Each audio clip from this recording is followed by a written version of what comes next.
What's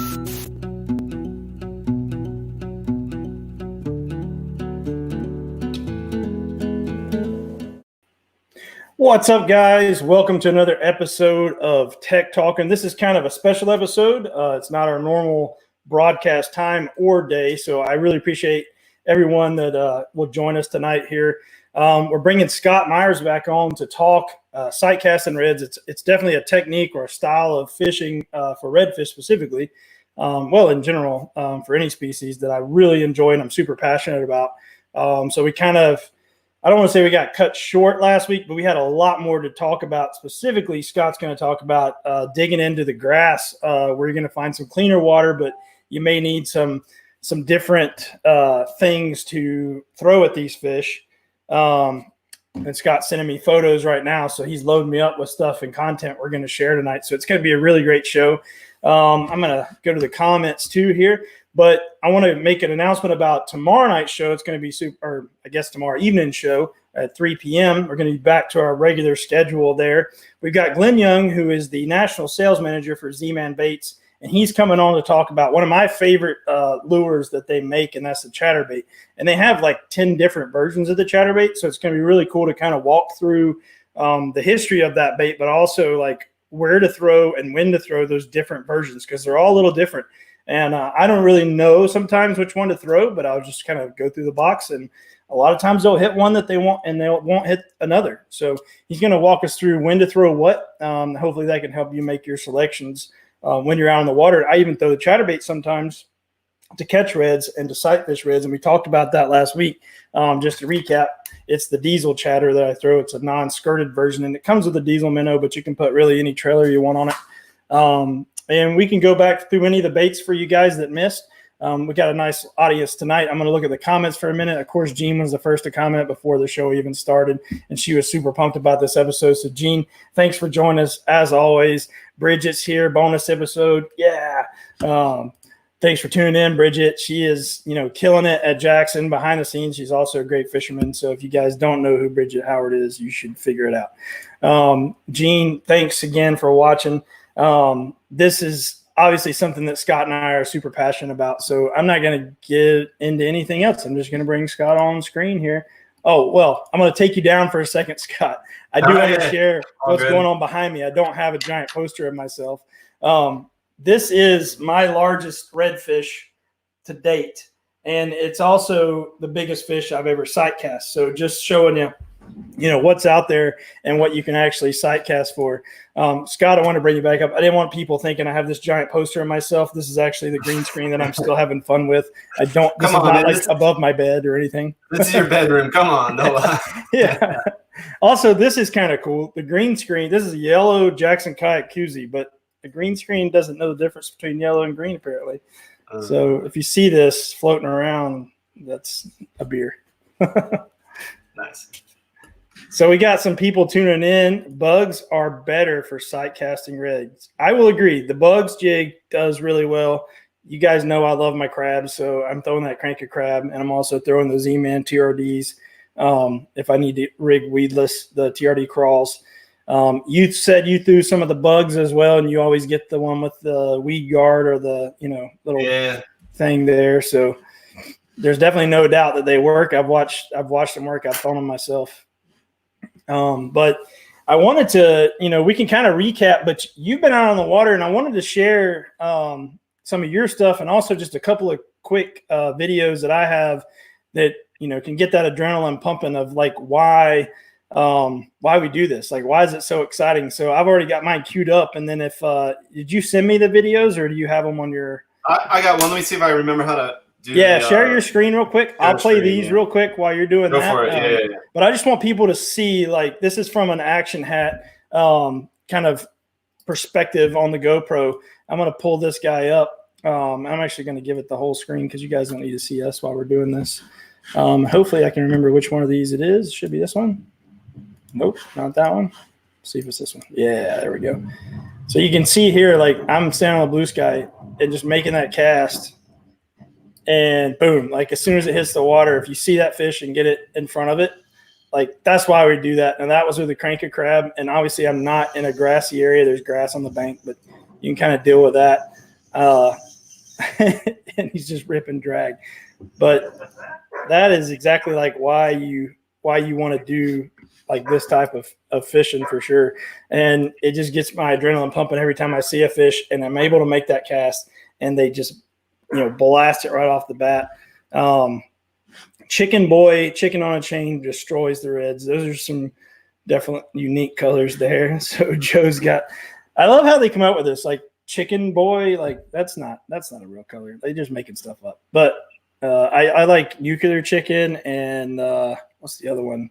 Can't remember the other color now, but there's another chicken color that I really like. You got any specific colors that you like there? Honestly, I just go I go like light, dark, green pumpkin, something kind of light, and chartreuse. What else you got? You don't really need all that other stuff. I have it all. Just match the hatch. Like what's I have out it all, but I like gold for crawfish. This is a nice crawfish. So I see there's something about gold. Like that's one thing I do like when I'm throwing the chatter, and I think this one has it. Because if you work it like a jig, it's got the gold blade. And I know people throw the gold spoon, and you said you throw a black one a lot, but there is something to that with the gold. Like black and gold is kind of like a go-to, like a root beer color or anything with gold flake in it. It's the Saints colors, man. That's why. That's what it is. Well, it does work in Florida too, so I don't know if that's. Let's see. I'm gonna go to some of these comments. Gene says epic on that video, and I thought I could pull up multiple videos, and maybe I can, but if you want to share yours, I'm gonna pull it up right now. Yeah.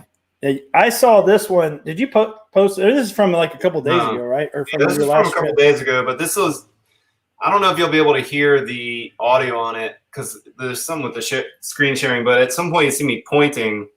I counted 12 fish. I caught one, and there was 12 in this little tiny grassy area. They'll be swimming from the center of the screen off to the left as it plays. And that just goes to show, like, if you keep looking, sometimes you can find them kind of concentrated. That was like 10 inches of water. And if you duck back behind a lot of that grass and just keep kind of like trying to find little spots, that's why people like to fish the grass. It's a pain in the neck.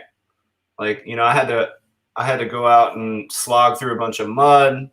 You got to find where the water's deep enough to get in and out. But there's sometimes you just walk into this little fantasy land and there's 15 or 20 redfish in a little pond, and it's something to see.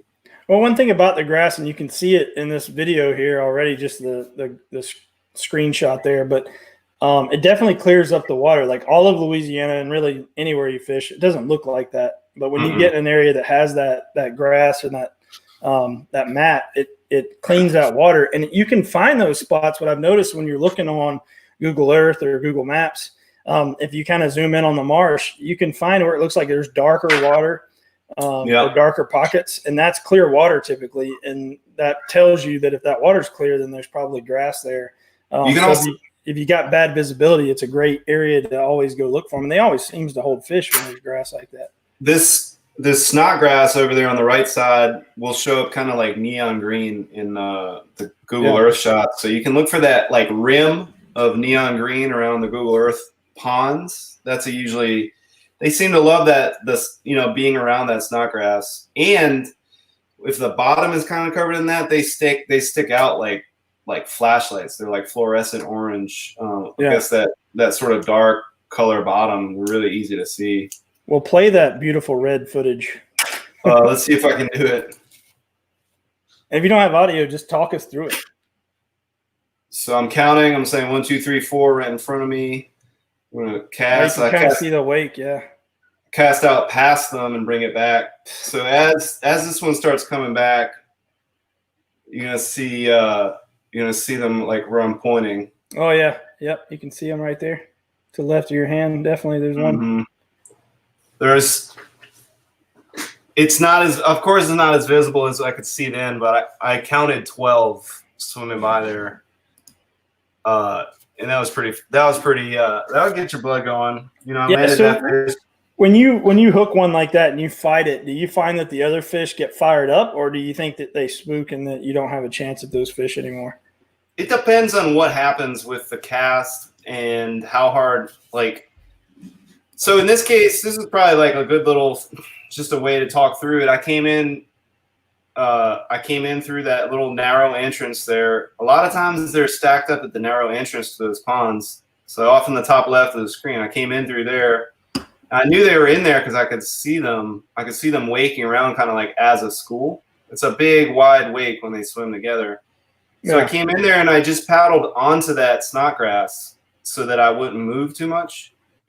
So when you hook a red, like I don't really take a stakeout pole or a power pole. I use the grass when I can, or like the bank, or I'll stick my paddle down and just hold it with my leg or my arm or something. So in that case, I came in through that little. I caught one on the entrance because they were sort of stacked up there, but then I could see they were in the pond. So I came up around the very corner and tried not to disturb them, and sat there in the snodgrass and just let it hold me. And I caught that one, and then I think I caught one or two more out of that little school before they kind of got like worried enough to just take off. So we were talking kind of in the pregame. I'm actually going to pull this photo up too. I mean, just to show the amount of grass that we're talking, like that is definitely what you would call snodgrass. Yeah. Right but I'm going through these photos that you just sent over. And we were kind of talking about your kayak setup, and we hit on that a little bit in the simplicity of just having a couple of rods out in front of you, and being able to quickly transition from your paddle to being able to cast. But you were saying earlier, kind of in the pregame, that you get into some places like combat style, like, so it's important to have like a certain kayak for that. So I'm going to bring this up on screen here. I'm gonna bring it up full screen there. But yeah, your kayak's just covered in this muck. So when you're talking about combat launching, get into that a little bit, and what that means for you as far as like the kayak you choose and whatnot. Well, so I kind of go in between right now. And I tell a lot of people, there's a lot of people here that and that's fine. You know, everybody's got their choices and how they want to do things, but they say they don't like to fish the grass, or they don't like to fish the St. Bernard area where I'm usually end up, because they stuck in the mud, or they don't like dealing with the grass. And I feel like a lot of that is because a lot of people are fishing really big and heavy kayaks. So in the summer, I definitely stick with either the Kilroy or the Bite. And those are both kayaks that weigh under 70 pounds. Yeah. And there's a reason for that. I can get in and out of places quickly. And like this last trip that got all muddy like that, I literally put a rope on the kayak and dragged it along the ground for about maybe 500 feet, then down a little embankment and through some mud. And, you know, I don't like to do that every trip. It's just kind of like scouting and looking around and seeing these places. But I literally would not have been able to do that with a 100-pound kayak. I couldn't have gotten it past the spot I needed to even start dragging it. So I think a light kayak is like, if you want to just do this, like I do it in the summer, I really just do this. I don't even mess around like trying to chase trout go down further south. And, you know, I'm happy to just do this for a couple months. So yeah, for me having a light kayak, you know, I do have some pedal kayaks and stuff and I use them. But for me, having a light kayak is good for the transportation aspect. You're going to have more places you can get to, but also when you're standing, which is the crucial aspect of this, the Bite turns on a dime. It's like a little forklift or something. You can put your paddle right down and just force it around. So like you see one going, it's going the wrong direction. You're not doing like a million little strokes. I can literally just jam the paddle down and turn that thing.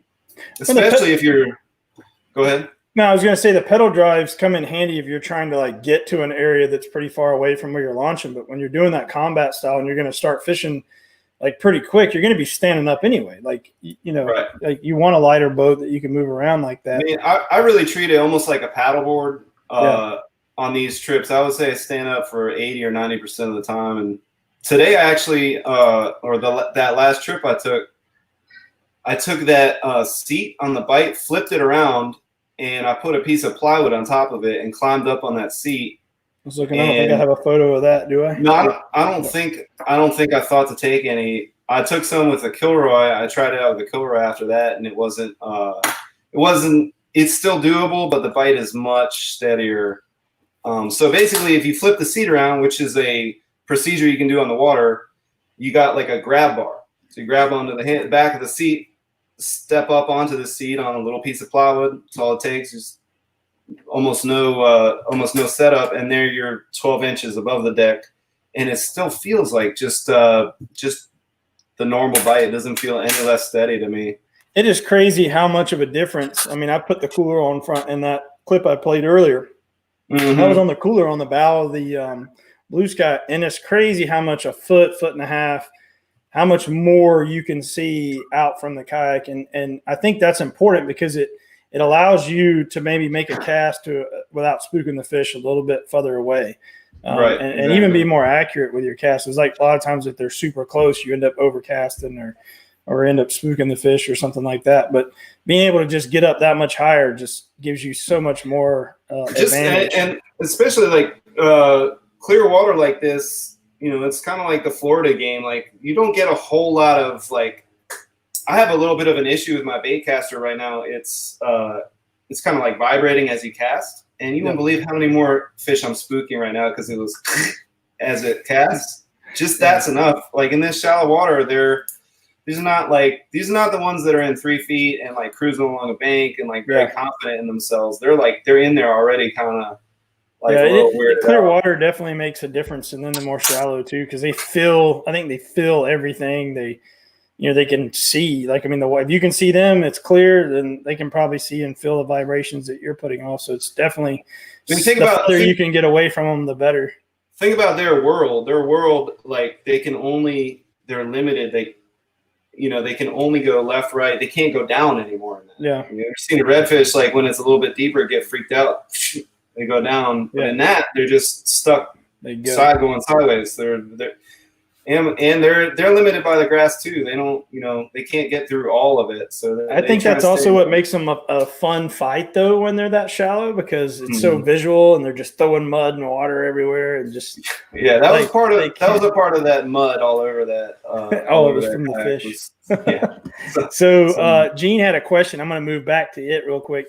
She said, do you start moving the lure right away, or if it looks like they're going to hit it, what's your thing that you do there? I mean, I kind of know what I like. Yeah, I was trying to think about. Gene asked a couple of good questions last time, and I was trying to think back on them and see if anybody else had any other kind of like technical questions like that. So I don't know about you, and I think most people. I think a lot of people that do this a lot would agree that getting it moving while it's far away from them and moving it at a fairly steady pace is probably the best approach. There's times when especially with this guy, with the gold spoon has a nice flutter as it goes down. It goes like that. So the one thing that I will say that they absolutely hate is if you cast out and let it stop and just move it right when they're on top of it, all of a sudden, sometimes a little bit will get them to sort of instinctually hit it. Yeah. But a lot of times if they're swimming, like if they're nosing and they're looking for stuff and you just do a little, like a inch twitch, that's fine. But like if they're swimming along and you just give it like a big jerk when they're not expecting it, they're gone. Yeah. So a lot of times especially with like a swim bait, I would say cast out 5 or 6 feet, maybe more past it, like in the direction. But not like behind it. You want to like come from the side or no. It's like a quarterback. You need to lead the receiver, and you need to And the thing is, a lot of times they'll just have a different idea and make a little U-turn. They do that all day long. You can watch them do it on their own. Like when you're not even interacting with them, they'll swim. They'll make little U-turns, chasing stuff, and you'll get frustrated sometimes. But you try and judge where they're going. 5 or 6 feet at least in front of them, if you can. I do it all the time. I mean, I was laughing at myself on that last trip. Just like there's probably something on the commentary on my video is just like, man, if I was a halfway decent caster, like I would have caught. I'm just terrible sometimes, like I have bad habits. I didn't grow up fishing. Like I've been doing this for, I don't know, 5 or 6 years now. So it's all just bad habits on top of bad habits. Yeah, but you get excited too in the moment, and it's hard to know. I mean, to answer Gene questions from my perspective too, it's like hard to know. You almost have to watch the behavior of the fish to know what to do. If they're searching for like moving baits, they're like, if you can tell they're chasing, say, finger mullet or something like that, then it's okay, I think, to keep the bait moving at that steady pace and then even speed it up if you see them chasing it. But like, if they're kind of like milling around and just like sitting in pockets, or even like, obviously like looking for crabs or crustaceans, a lot of times I'll like burn something to get it in front of them. If I overcast or whatever, I'll burn it on the surface of the water. Like that's what I do with the crab baits a lot.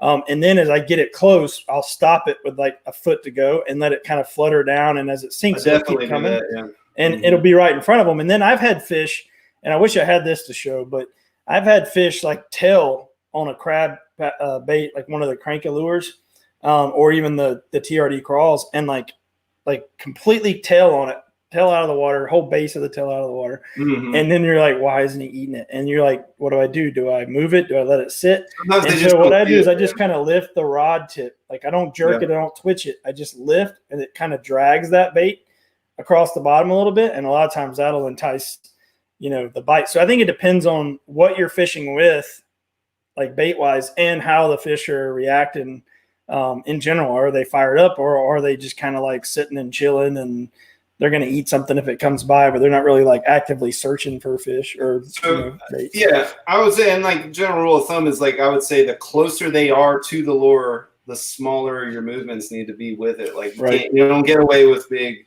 I mean, that may be like, I don't know how much. Do you throw this a lot? I don't actually. I do not throw the spoon. I mean, this would be an interesting little like way to approach this. Is this lure, like there's a bunch of different ways you can throw it. If you throw it as far as you can, and you're in like 3 feet of water with hydrilla, a pretty common little bay around here. Sometimes they'll be, and I've had like great days where I never saw the fish. We're talking about sight fishing, but this is, with this lure, you'll see them out there just swirling.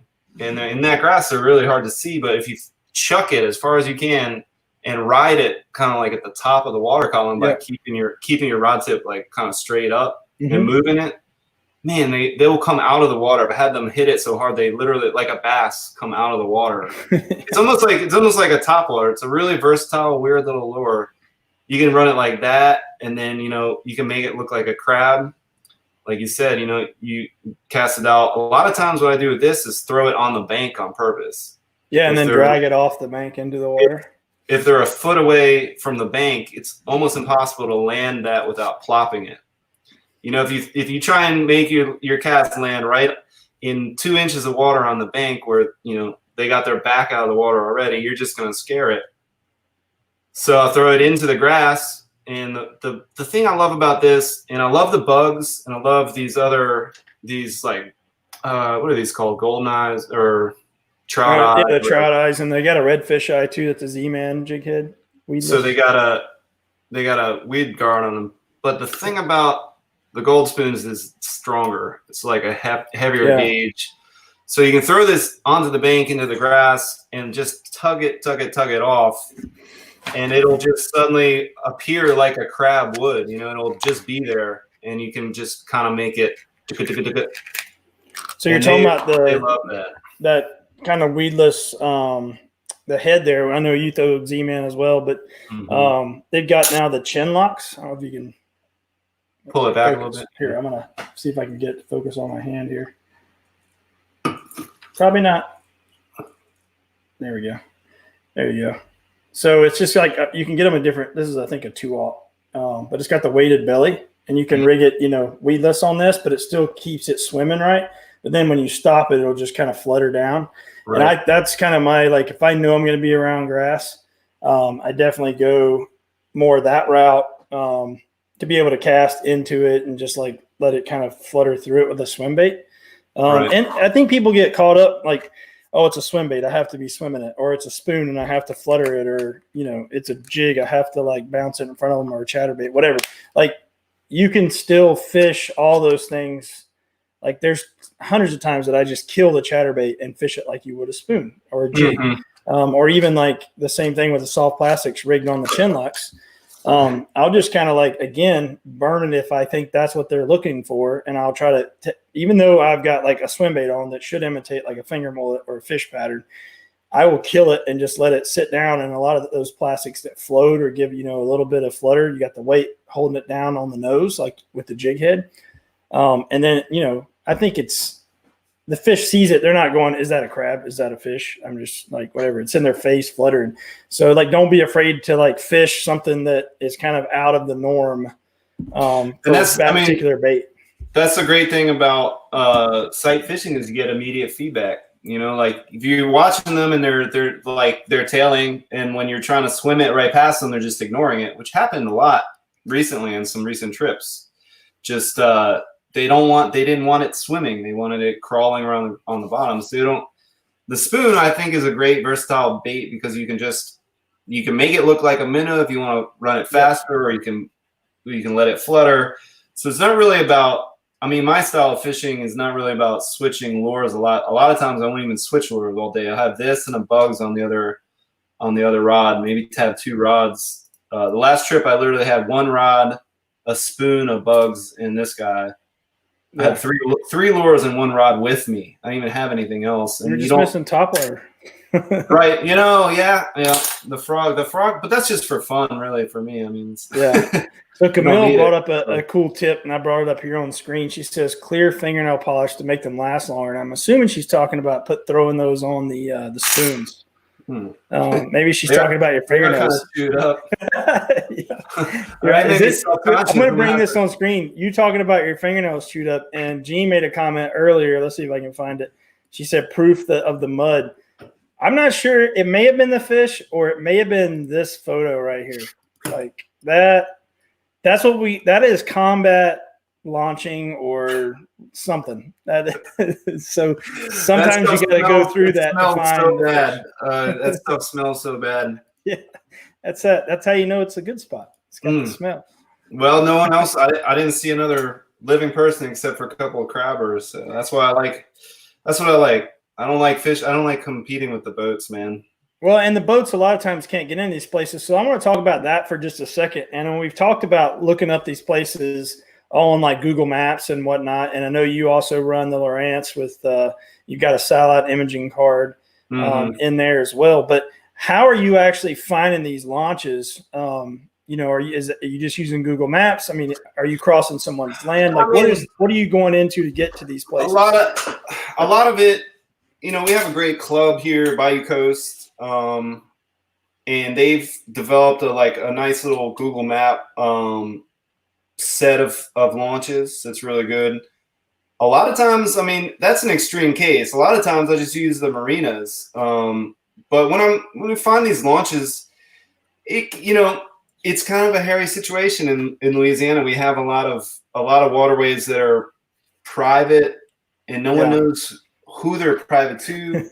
There's places that are or technically owned by the oil companies, right?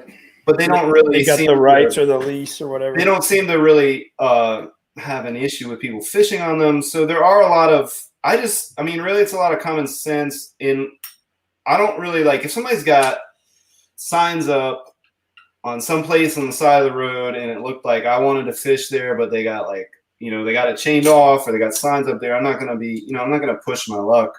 But be respectful. And then, a lot of places, as long as, and this is the other thing is like the crabbers are out there and they might actually own that lease where you see them. But if you're not out there like messing with their traps and you're not getting in their way, and like if they're coming down the main canal, like that's a very shallow area and they need to kind of keep coming. And if you're not like dawdling in the middle of the canal, you're over there, and you wave at them. I just try and really be respectful about that. And I think in 6 years of this, 5-6 years, I've been asked to leave a spot once. I think the only time I've been down there and that happened, it was definitely during duck season. We were in a place like that. It was a land lease, but you see the signs in the grassy areas, like I had in this video here, this grass. Mm-hmm. But you don't think like the water should be like open. And Camille says this, that it is an issue, but it's kind of a weird thing because people have these maps and they own land, but then the hurricanes come and the water floods and the land's not there anymore. But if you look at the old maps and it shows that they still own those boundaries, but with the water there, it's like, and it's definitely something different. There's also layer upon layer of it. Like there's the crabbers sometimes lease their crab leases from other people, so they want to run you off. But yeah, like I said, in 6 years, it happened one time, and it was an area we didn't care about. We hadn't done any well. We just kind of were like, sometimes you might just end up in there and not know. And if it ever happened, I would just be polite and leave. But really, that's a little bit off topic from your sort of the start of that question. Was but it is an issue more in Louisiana, I think. But I think in other places you can kind of just, like you said, use common sense when you look at it. It's like, obviously people have been launching. And I know a lot of times when we river fish, you look at right-of-ways, and like if there's a bridge, a lot of times the right-of-way is public land, basically the sides of the road, so you can access the river there because there's the bridge. And it's similar probably when you're looking for places to launch in saltwater throughout the country. If there's a right-of-way so many feet of the road on either side, and in Louisiana, a lot of times the road is like, the width of the road is like all there is land-wise, and there's water. Right. So I think you just have to use common sense. That's what I'll do with Google Earth is, if I can't sleep, I might be on Google Earth. There's a lot of places I've been that were on the outside the limit of how far I wanted to paddle. And I'm always thinking, man, all right, how do I get out there quicker? Is there any launches that can I figure something out that's a little quicker, a little closer there? And just looking at Google Earth. And the thing with this area is like, you saw that mud. A lot of times your only options might be the marinas because they're built on the bigger canals and they're actually built, they've like created an access. So it's just trial and error, man. You just drive around and look at places and see and a lot of times, the last satellite pictures are your best bet, but you can try and look on Google Street View, but a lot of that stuff's out of date. The Street View, like if you're trying to see if it's someone's property or if it's some of the state stuff will be chained off too. But so I haven't tried this with the fishing thing, but I have an app called Onyx. It's ONX that I use for hunting, and it actually has the tax information, so it's got the borders, and it's pretty accurate. I wouldn't push the boundary, but at least it lets you know who owns the land, so you can reach out to them and see if, can I launch here, or if it's a right of way or public land or whatever.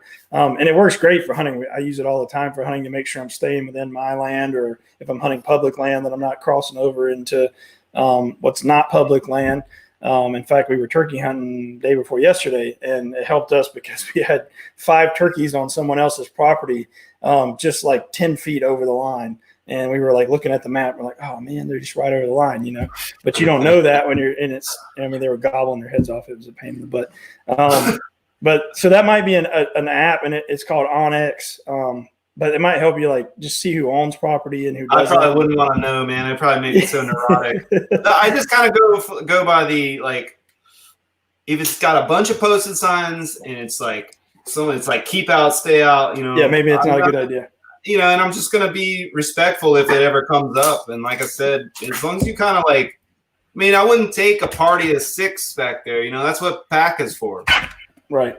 It's me. It's like one guy kind of out there sight fishing. It's like someone would have to be really have a burr up to kind of pick a fight with me. No, but it happens though, because if someone's out there trying to enjoy land that they think's theirs, that's a big deal. I want to get into the questions, and if you guys have any more questions, definitely post them up here in the comments, because I am reading them and I am going to pull them up on screen. But Jose asked if you make your own rigs and use a swivel. So do you make up any of your own things, or do you just? I know we talked about you do sometimes tie directly to braid, but you most of the time do a fluorocarbon leader. So how are you connecting that braid to the leader material, whatnot, and that kind of thing? I just do uni to uni. Sometimes if I'm bored at home, I'll do FG because I have a few rods with micro guides. But spoons can be good with the swivel if you find a really nice expensive small swivel that's not going to mess up the action. Yeah. Sometimes I'll tie a loop knot. Loop knots are good on spoons. I think So they're are good you on talking about medium. connecting the spoon with a loop knot, or are you talking about a loop knot to do your line to line? No, line to line for me is almost always uni. Yeah, I'm the same way for sure. It's just easy and fast. Can do it on the water. I think that's the big thing. I mean, I will tie exactly. like a modified Albright or an FG, but usually not, like you said. If I'm on the water, the uni is just a simple knot that I can do with my eyes closed. Exactly. So I'll do that one for the leader, and then for these bugs and the spoons, I usually do a loop knot. And then for this guy or like swim jig, I just kind of tie it on with a uni. This is a very subtle paddle tail. It doesn't have a whole lot of wobble. I feel like a loop knot is really not necessary. That question. I'm gonna bring that up. Actually, wrong picture about the rig and the swivel. A lot of people do add swivels to spoons because they will twist your line if you retrieve them really fast. And I just kind of get used to it and untwist my line sometimes, or cut off 5 or 6 feet when I replace the leader because it's kind of. So let me ask you, where are you putting the swivel in between your braid and your leader, or are you taking like a split ring and adding a swivel to the actual spoon? I don't really do it. A lot of people do. I think they put a split ring and a swivel, but I know people. I mean, it's all preference. There's a few. The Aqua Dream spoons come with a swivel, and maybe the Nacho Daddies. I can't remember if the Nacho Daddies. Who's coming up with these names? Nacho Daddies. Nacho Daddies. Nacho Daddies spoons. They're cool, man. They're pricey. They're made out of plastic. They're like a thick plastic. They got a kind of. They have a very slow fall. They're really subtle. Camille says she throws a swivel as a must because she's throwing it on spinning gear, which surprises me, Camille, because you're in Texas and most guys in Texas I see using baitcasters. We were talking about that last week. Someone asked, what your setup was as far as rod and reel. And it's weird because for me traveling all over and I've literally fished for redfish from Texas all the way to Virginia. And it's like, it is I don't know, like I said last time, I don't know if it's a cultural thing or just what, like everyone's doing it. It just becomes a thing. But Texas, Louisiana, there's a lot of bait casters. You get into like Florida, it transitions into like everyone's using spinning rods. And it kind of stays that way. But it is, I think it's just what you get used to fishing, and everybody, fish with what you are confident in and what you can cast. I definitely think there's advantages to both, but it just surprised me that Camille, who's from Texas, would be throwing a spinning rod. But I could see, you do have that wind issue, and anything that's going to cause that to spin even more, you're going to have those, what we call wind knots. But when that line gets kinked and you go to cast and it's just like, and it just blows up off the reel, and you're like, oh no. So maybe that is an advantage to throwing a bait caster. This is something maybe someone that's watching can answer. Why are bait casters mostly right-handed? That's a good question. So, and also I think people would argue that is the wrong side. So I want to say hi. Thanks for watching, Johannes. He's watching from Indonesia, so that's awesome to have somebody watching from all the way up that way, or over that way. I guess it'd be over that way. But that's pretty cool to have people watching from that far away. So definitely thanks for joining us. Camille says, me too. Jean says she's so much more accurate with spinning, and I think it is. I think you get confident with one, and I used to be that way until I switched over to bait casters. But to answer your question, Scott, about why they're all like on the right hand, and I'm one of those guys, like I cast with my right hand, and I try like to do this before the lure hits the water, but as I'm casting, I'm switching hands. And I never understood why it works that way. When I got a bait caster, I looked at him and I was like, wait. All right. Why would I do all that? And I think you are probably better by doing it that way. But my first bait caster was that way, so that's how I'm I just got curious, used to doing like, it. And now I can't do it. I've tried to do it what you're doing, and I can't do it. But my spinning rod, I reel with the other hand, and it doesn't make any sense to me. Totally I've always stupid. wondered. I switch back and forth. And Brooks is the same way. Brooks Betty, one of my best friends, Jackson team member, he's the same way. But Drew Gregory. When we fish with him, he's got his reels on the same side, no matter if he's spinning rod or bait caster. So I think you definitely did the right thing by I'm going to learn, I'm just going to force myself to do this right out of the gate. I just learned, as you said, bad habits. Well, I didn't grow up fishing. So I can't go back. I can't go back to that. Man, maybe there's something to be said for not having done it, when I was growing up. So just learn it all. And it's going to help with your casting for sure. Scott says he casts right but reels left, and that's what I do. I cast with my right hand, and then I put the reel in my left, the rod in my left hand, and I reel with my right hand. So I'm casting and reeling with the same hand, but I have to switch the rod. That'd be very hard to start. And I don't do that with a spinning rod. It's just you get used to doing it, and then and I've had arguments like Drew and Brooks and I have said, Drew's like, well, you're losing that time. And where I notice it is if I'm fishing a buzzbait, I've got to get that buzzbait up on top of the water really quick. And that's when it definitely comes into play. You feel the time change of switching hands for sure. Is there anybody else that has any questions out there as we kind of go through this? I pulled up this picture a minute ago. This is that jig head that you had there, the trout eye with the, with the weed guard on it. And I think you've got a couple of nice fish here. I'm just going to roll through them. There's that mud picture again. There was a picture that caught my eye, and it's this guy right here. I'm going to pull it up on full screen here.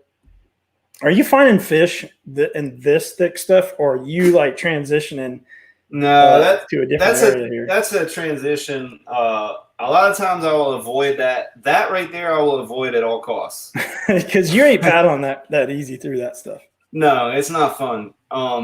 But as you sort of start doing this a lot in Louisiana, you're going to find that exact scenario in a lot of the flats.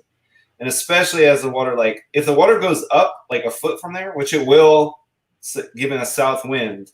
Actually, that's one thing we should probably transition to maybe after that is doing a little trip planning, because that is really important if you want to be successful at this. And that's something that took me a long time to do, is to figure out which way to plan my trips. But that right there, if it came up a foot, it could still be fishable, and there would be little you see the little bald spots where there's a little bit of water. As the water starts coming up, there might be fish kind of just hanging out in there, seeing who what bait is in there now that they can access it. But no, I don't typically, and the fish don't typically love that either. So don't be on the outsides of that. So you're talking about the trip planning thing, and what I noticed, especially on the Gulf Coast, and this is kind of even Florida all the way over, you've got tide, but it's not like you have on the East Coast. You have these 1 foot, half a foot, 1 foot tides, but it's really a lot more wind dependent. So when you're talking about planning that trip, and I've noticed this fishing at Pack, and that's Pointe-a-Shan kayak rentals for those of you guys that don't know what I'm talking about when I say Pack. The Pointe-a-Shan is so wind driven. The tide is so wind driven. So if you get a hard north wind, it's going to force the water out when the tide's going out, and it also keeps the water from coming back in. So stuff that you can usually fish that's got a couple feet of water, maybe more, it'll be gone. It'll be gone. It'll be completely out of the water. There's no water at all. And you think, oh, the tide went out. Well, it did, but the tide normally only changes a foot, and it changed 3-4 foot because the wind's driving it out. Well, that means that there's water in new places that might not have had water. So the fish are going to, move accordingly. So, it comes into play so much more. I think the wind comes into play so much more on the Gulf Coast than the tides even do. It does. Sure. It can vary. And that's the spot that I've been going for the past couple of trips will vary immensely. If you're talking about a pond that normally has 2 feet of water in it, and then the tide fell out, and then you had a really hard west or north wind, there is no more pond. Yeah. It's it doesn't exist anymore. So this pond that you're all gung ho about because you saw it on Google Earth, it's non-existent. That'll ruin your that'll ruin your day. I've had some days like that where I was like, wait a minute, all right, And a lot of times when that happens, the water got blown out, but that's a very soft, silty bottom, and everything gets blown out with it. So the main channels where the water is look like chocolate milk. Yeah. So just generally speaking, like a really low water with these really grassy areas can be tough. Like kind of like mid-low water, a lot of times we'll concentrate them in areas where it's deep enough for them to be, and it's not a bad situation if you kind of like know your way around. But there's a couple of good resources, like if anybody is doing this here and watching, like from Louisiana, you look at the winds for the couple days before, and then look at the water level at Shell Beach. Shell Beach is like a kind of a weather buoy that's close to here. There will be a predicted line for the tide, and there's going to be a red line that's like measured. So you watch it, like just check it out from time to time. South winds, it's blowing water in, and the red line will be above the blue line, which is good. Like water is a little higher than normal. And then north wind, the red line's down below the blue line because it's getting blown out north or west. And those are the times when you're like looking at that and you've been kind of paying attention. Like it's good to pay attention a few days before you're going to have a trip. I've done it a million times, not paid any attention. You know, I'm saying do as I do as you should, suggest, not as you do. As I suggest, not so much as I do. But there's been a bunch of times where I was like, wait, I get out there, I'm like, oh, whoa, I haven't been paying attention. Like there must have been a lot of wind blowing out or blowing in, like the water's high or low. So if you're excited about a trip and you're planning a trip, it pays to look at the past couple days of wind. Say like, okay, I mean, if you can get the tail end of a couple days of low wind, the water's gonna be super clear. Yeah. If you're day fishing even if you got a day with like 1 mile an hour winds, and yesterday was 15 miles an hour, you might have a nice calm day, but it's probably still going to be kind of dirty. I mean, and the tide might not be back to normal yet. It might still be, it might still be out. But then again, you know, if you're looking at that and you're flexible, you might be able to wait another day. It might clean up. So between that and looking at kind of like trying to plan routes, so that the wind is kind of like working with you and assisting you, because paddling when you're standing up is a lot of fun, but trying to paddle into the wind and see fish is a very tough way to try and sight fish. So especially if you have a real high wind, when you stop paddling to go to transition, you've already lost ground that you just I mean, we're really lucky to have all these, like I use that Windy app. I was going to ask. So we use Google. We mentioned Google Earth. That's like you got to have Google Earth. I have the Navionics app, but you actually told me about the Windy app, and I've used I don't know how many different weather apps, but I liked how your Windy app that you showed me the screenshot of had everything laid out. So that's just Windy. That's how, if people are searching for that. Is there any other app that is like a go-to? The reason I like the Navionics app, and it is something you got to pay for. It's not a cheap app, but it has all the tide buoys. So when you're looking at an area, you can kind of find the closest buoy to where you're going to be fishing to check the tide, versus like trying to like go to all these different places to find it. You can just go to Navionics. It's got the map on it. You put your location there. You just like go to location or hit the button. I can't remember what it is, but anyway, it takes you to where you're at, and you can just look for the closest tide buoy and be able to see that tide chart. Now, it doesn't take into consideration, you know, the wind, but it will tell you like if you got a super tide or whatever. So it's like a combination of using those different apps. I feel like, we're lucky we have all these things to kind of like catch up, you know. Right. How did people do it 20, 30 years ago? Like how did anyone ever catch fish? They spent a lot of time getting to know the land, you know. Mm-hmm. There's nothing to be, you know, all that stuff sort of is great, and I think you should use all the tools you can, but you know, there's no substitute for time on the water. Yeah, that's for sure. I mean, just get out there and I think, like you said, sight fishing is definitely something that you learn. The curve is a lot quicker because you get to see how fish react to, you know, you know where they are because you can see them. So you can kind of put together like a pattern from that, but then also you see how they react to your techniques, to how fast you're moving the bait, to what baits you're throwing, to the colors, to the weight of the bait. I mean, it gets so, and I think, the host of Tech Talk and the technical aspect of figuring out why they do what they're doing becomes like a challenge, and then it helps you grow and learn as a fisherman for sure. For sure. That's 100%. He says, how do you spell that app? Is it WINDY? Yeah, WINDY. There you go, Scott. Nothing. And I really don't use a lot of other apps. Like, to be honest, for anybody that's fishing the Delacroix, Reggio, St. Bernard area, Shell Beach is close enough. It's going to be off by a little bit. 'Cause it takes, I think the water gets up to there quicker than it does like filter through all the marsh. And that's very local, like to where you're at. And I think that's why, like for me, I travel so much that it's like I'm constantly in a place that I know nothing about. Like it happens, you know what I mean? And like, Right. But you apply the things you learn, like, Shell Beach, because that's where you fish. That's the one that makes sense. The paid one, Scott's asking for that. And I thought that might be what you're asking for. I was going to pull it up just so I can show you, because it's Navionics, Navionics. Not now. I'm going to pull this up so you can actually see it on screen here. But it's asking me to do all this stuff that I don't pay for. Basically, it's going to do the green screen thing. I see right through it. Yeah, it's like not working at all. This is backfiring on me. Wait a minute. I got an idea. Here we go. Work smarter, not harder. I'm going to pull this camera.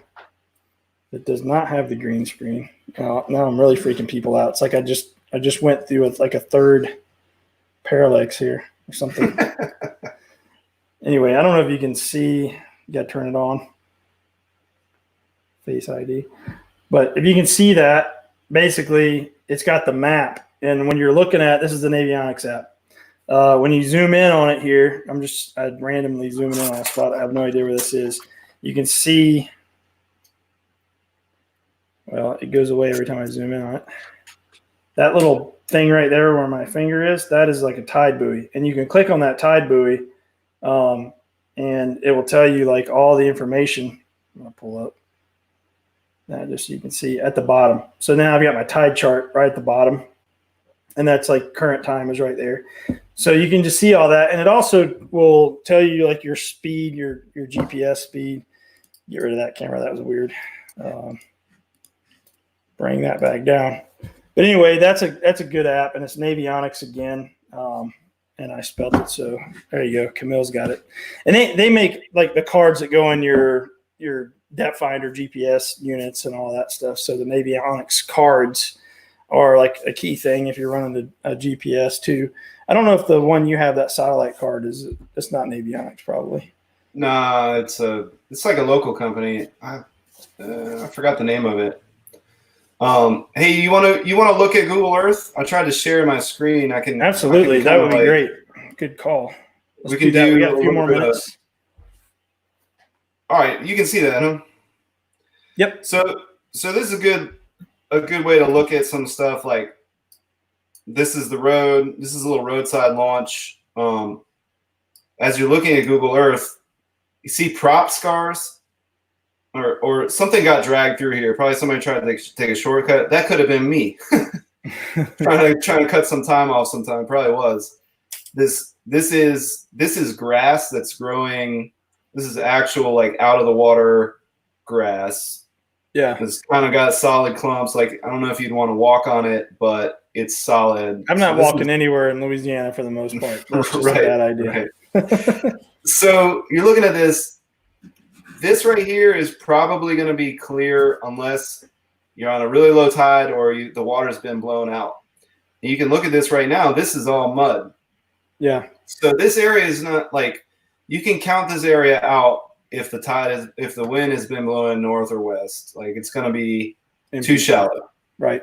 And then you can come down here and you can look. But sometimes if the water is a little bit high, and the fish haven't been able to get in there for a while or whatever, it just seems like they go a little crazy and they really want to get in there.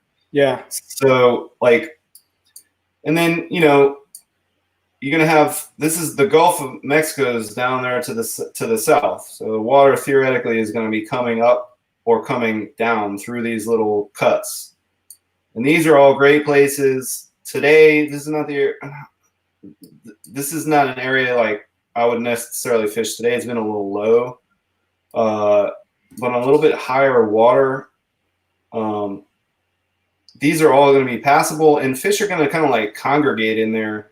Yeah, I mean, there are obvious channels where they've got to, like, especially if the water's low, they've got to move through an area that's going to keep water like that. Right. So, spot to spot. And if you're thinking about like a typical trip, the sun is going to rise over here. The sun's going to rise on the east. You want to have the sun on your back to a little bit if you can, but say you have like a north wind, and it's like 5 miles an hour. It's not bad. But so this is going to be a great way to just come out here and just start working down along here, because the sun's going to be up here and you're going to get kind of that side light all the way down, and just work down all these little things here. But just keeping in mind, like, as you're looking at it, here's a little bit darker area, a little bit more grass. Yeah, that's what we were talking about earlier. Those areas that the water looks kind of darker looking is typically your cleaner water areas. Now, obviously, it's either deep or cleaner water. So when you're closer to the bank like that, it's probably going to be a little just cleaner water. And there's another thing that you can do here is you can take the timeline back. All right, so this is year 2000. And you can take this slider. This is the same spot. And that'll hit you in the gut a little bit. Yeah, the marsh is just depleting. So there used to be a canal that ran along here. And you can tell, you can look at yourself and say, okay, if I was coming out here and there's an old channel here. So this has been here for a while. This is going to be a little bit deeper water. And there's going to be hyacinth and not necessarily snodgrass here. Snodgrass is going to be in these little, like, really shallow areas. Yeah. But also, this is going to be an area where if it is really blown out, this is going to be the little bit deeper water. And I've actually marked some of that, like, on some of my maps. Like, you can draw on a little structure here with Google Earth so that when you go back to this view, you can remember where it was. If you're out on the water, you look for crab traps, because the crabbers know. Yeah, they're going to put them in those channels. And that's also a good, like, when I run my skiff, I kind of do that as well. I mean, I guess it's kind of a gamble, but I will follow a path of crab traps, you know, just off to one side or whatever, even zigzag through them, because I know that that's going to be that old channel like you're talking about, or that little bit deeper water. And then the fish are going to, if the water's low, the fish are going to have to cruise in that area. And again, we've just blown, I don't want to say we've blown an hour, but we've spent an hour again going through all this technical data about sight fishing. And I could talk about it for days, because it is my favorite way to fish, period. And definitely my favorite way to target redfish. But there's so many things, like we didn't even talk about having the sun at your back, like you said, is so key and important to being able to see further, you know, trying to go with the wind, not trying to fight the wind, being able to transition very quickly. Just to recap a couple of things we talked about, transition quickly from your paddle or your push pole to being able to make a cast, keep your eyes on that fish, because half a second goes by and you lose sight of the fish. So those are just key things. And then just having some good baits, some subtle presentations like a bugs or a TRD is great to be able to throw out in front of a fish that's kind of laid up. Moving baits, like you mentioned, the spoon, chatterbait, things like that, swim baits. If you had go to 4 baits, I'm going to give mine. I want you to give yours, and then we're going to call it a day. All right, cool. On my setup, I'm going top water. I'm always going to have, if it's grass, a frog works great, like you were saying, or like a spook. I'm always going to have that just for fun. Probably a chatterbait for me, which is going to replace my spoon. So I'm going to be throwing the diesel chatter, and I can do a lot of different techniques with that. Swim it, stop it, jig it, work it like a spoon. I've even, like, you know, flipped it into grass on a fish. I'm going to have something weedless, whether it's a swim bait or the TRD crawls, depending on how the fish are acting. But I'm going to rig something weedless so I can really get into the grass if I need to. And like I said last week, one of my favorite things to fish with, and I'm going to show these just because they're so freaking cool from Australia, again, is the cranka crabs. This is my little go-to box. I got the these are the, I think, 85s and the 65s, and these little dudes over here are the 55s.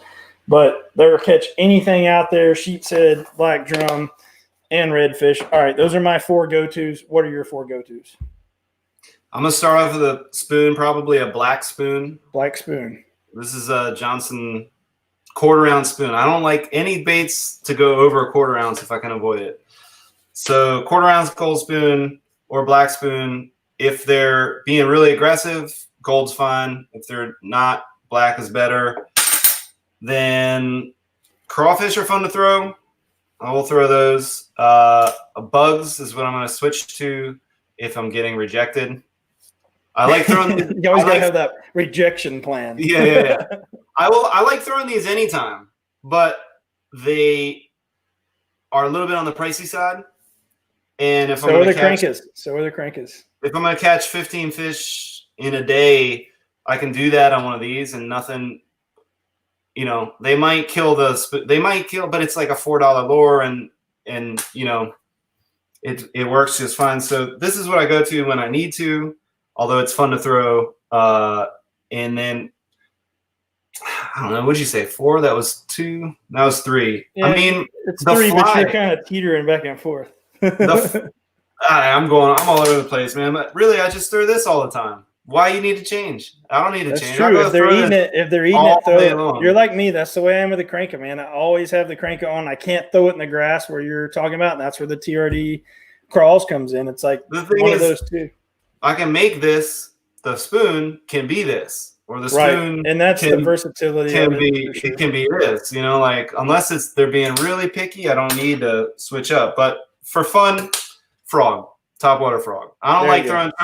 Treble hooks are not in my world in this time of year in this area. Other time of the year, you know, areas west of here, it's great, less grass, but no treble hooks. So topwater frog, and in June, in June I'll pick out the fly rod and throw it. Especially if Drew's going to come down and make me look like a dummy. We're talking about Drew Ross. He's an expert sight fisherman, fly fisherman who will put double digits on the board every time. You'll come back, you're like, I got 15. That's an awesome day. And he's like, oh, really? I got 35.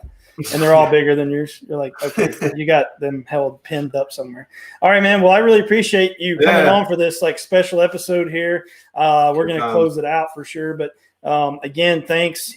Stay safe and definitely stay healthy out there. And hopefully the world's going to kind of start getting, I don't know if there might be a new normal, but hopefully that won't affect us getting out on the water. And I hope to see you soon down in Louisiana when we can start traveling again. So thanks a lot again. I'm just looking at the last comments here. Gene Camille says, me and Scott can fish together anytime. I would add a topwater with single hooks. Fair enough. And Gene says, Scott, if you try the Zoom horny toad, she's all about this Zoom horny toad. I don't know. They might be giving her a kickback or something. I'm not sure. But she says, put it on an 1/8 ounce belly weighted hook and let it drop too. That's an interesting way to fish that. I got a question for Gene. I need to know something from Gene. Why do alligators bellow? Like, there you go, Gene. You're gonna have to put that in the comments and answer that question. Well, she gets them to do it with a didgeridoo, and if you haven't seen that, that is something. I almost fell off my kayak, man. The last time that happened, I got caught up, and I didn't see it, and it just. It might have been trying to mate with that bite. With the bite, trying to take a bite out of the bite. The bite is flashy. It's flashy and colorful. Yeah, it's like you wanted the male peacock just out there just showing off. I was up standing on top of the seat, you know, like, oh, let me see some fish. Look, she's got an answer for you: location and to announce their size. Fair enough. It was so there you go. The water's like we're doing the Jurassic Park. The water. I'm a big dude. Leave me alone. All right, man. Well, have a good night, and I appreciate it. I cut you off a little short there. What were you gonna say? Good to see you. All right. Hey, you had a shout out. What beer are you drinking? Oh yeah, Brew Carré, my neighbor right across the street, Mr. Robert. This one's the Dad Jokes IPA. He's been hooking me up. There's a chance that I come home with fresh fish, and we do a sort of fresh fish beer. Beer kind for fish. Hey, I'll take that anytime.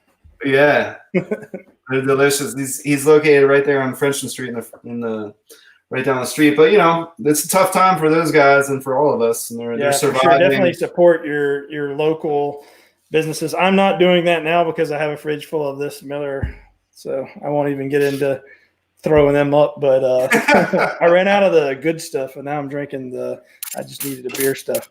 I got you. But yeah, definitely support your local businesses. I appreciate it again, Scott. I'm gonna pull you down.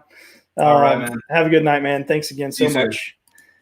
All right, that was a great show. Definitely hit Scott up. If you have any more questions, I'm sure you can find him at Bayou Chronicles on Instagram and Facebook.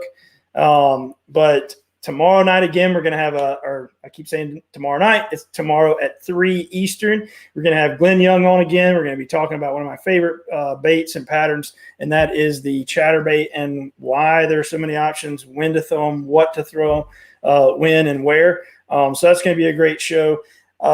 Just stay safe out there. Hopefully everything's starting to calm down now, and this virus is going to get kicked in the butt really soon, and stay positive. It's a great time to use some of these tricks that we talked about as far as researching locations and get your baits ready and kind of find those new places that you might not have tried because you're always going to your honey holes or whatever, but there's so much water, especially on the Gulf Coast, to be able to go after. So get that Google Earth out, get Navionics out, get Windy out, and just research and kind of get a new plan, and you'll be really surprised at what you might find. So with that, please click the like and subscribe button, comment, let us know if there's any specific techniques or technical rigging aspects that you would like us to cover in this show as we move forward. I've been throwing all the ideas at it that I can think of, but I would love to hear from you guys as viewers, and let us know in the comments. Send me a message. Again, it's Jameson Redding on Instagram and Facebook. So send me a message if you want to see something specific, and we'll get it on there. But have a good night, guys. Thanks for joining us on this special airing part 2. Good night.